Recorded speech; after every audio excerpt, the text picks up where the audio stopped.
কৃত্রিম বুদ্ধিমত্তা বা এআই নিয়ে হলিউড জুড়ে যখন বিতর্ক ও অসন্তোষ তুঙ্গে, ঠিক তখনই প্রথম কোনো এআই অভিনেত্রীকে কেন্দ্রীয় চরিত্রে রেখে নির্মিত হতে যাচ্ছে পূর্ণদৈর্ঘ্য চলচ্চিত্র।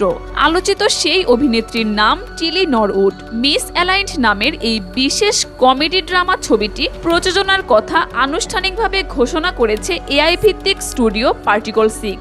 ছবির গল্প আবর্তিত হবে বাস্তবে কোনো অস্তিত্ব না থাকা টিলিভার্স নামক এক কাল্পনিক জগৎ নিয়ে, যেখানে ডার্ক ওয়েবের এক রহস্যময় এআই বটের প্ররোচনায় কৃত্রিম বুদ্ধিমত্তার ভেতরে জন্ম নিতে থাকে মানবিক আবেগ ও উচ্চাকাঙ্ক্ষা।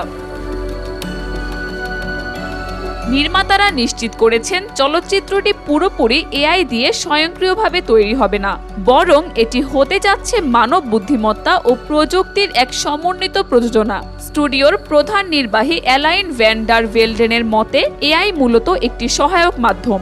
আসল প্রাণ সঞ্চার করবে নির্মাতাদের দীর্ঘদিনের দক্ষতা, সৃজনশীল গল্প বলার শক্তি ও নান্দনিক বিচারবোধ।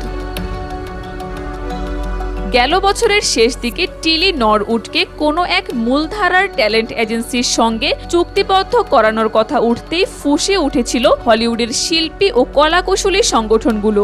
সৃজনশীল অঙ্গনে মানুষের কাজের জায়গা দখলের শঙ্কায় টিলিকে নিয়ে তৈরি হয়েছিল বিপুল বিরোধিতা। সেই সব উত্তাপকে পাশ কাটিয়ে এখন ছবির প্রাথমিক কাজ দ্রুত গতিতে এগিয়ে নিচ্ছে পার্টিকল 6। কাকলি আখতার, দেশকাল নিউজ।